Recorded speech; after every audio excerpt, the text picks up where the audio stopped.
Sosial şəbəkələrdə Bakı şəhəri Nərimanov rayonunda yerləşən 207 nömrəli tam orta məktəbin direktoru Yaqut Müseyevliyə aid olduğu iddia olunan səs yazısı yayılmışdı. İddialara görə səs yazısında direktor şagirdlərdən son zəng üçün pul tələb edir və həmin pulu verməyən şagirdlər son zəng tədbirinə buraxılmayacaq.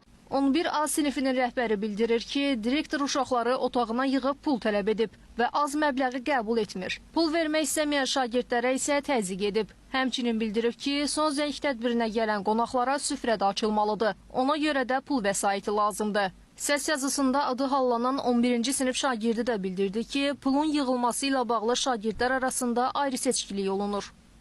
Müəllim adına yaraşarmı? Təhsil müəssisəsində pul alver olar, bazar da elə bir. Basma oyun bazarı. Bəstirin nə qədər o alverçi gedir, bu gəlir, bu gedir, o gəlir. Bəstirin də hər şeyin təhri var, başa düşürük. Hər kəsin deyir ki, mən özüm alıram, gətirirəm. Direktorun ixtiyarı yoxdur bu tədbirə qarışmağa. Heç bir qanunda belə şey yoxdur.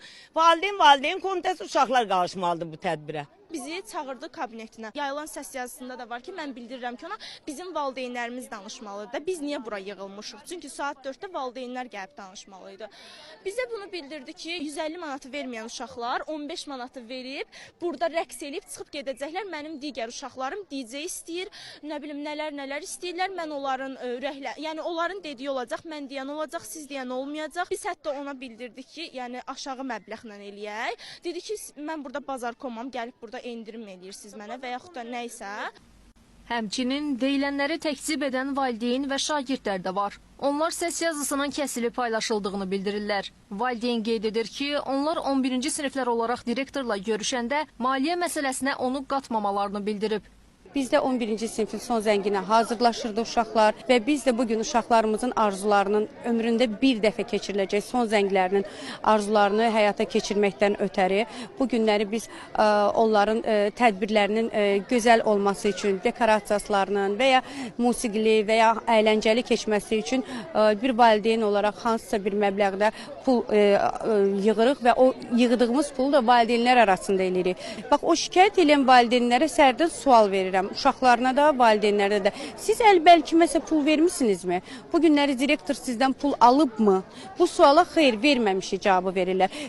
Pul verməyə bu aləmi qatmaq, bu boyda uşaqları, valideynləri bir-birinə qarşı durma yaratmaq, məktəbin nüfuzunu yerə salmaq, bu nə dərəcədə düzgündür? Hər cür olsa da 50-60 manat dekora pul verəcəkdik də, məktəbi də qutarıq. A sinifi ayağa qalxdı, müəllimlər belə öz aralarında pul yığıb, onları örtbasdır edəcəkdi. Direktor maliyyə işini valideynlərə tapşırmışdı. Hər sinifdən 2 valideyn seçiləcəkdi. Mövzu ilə bağlı Bakı şəhəri üzrə təhsil idarəsinə müraciət etdik. Bildirildi ki, hazırda məktəbdə araşdırma aparılır və əlavə məlumat veriləcək. Nuray Qədirli, Arif Əliyev, Rəbiyyə Əhmədova, APA TV.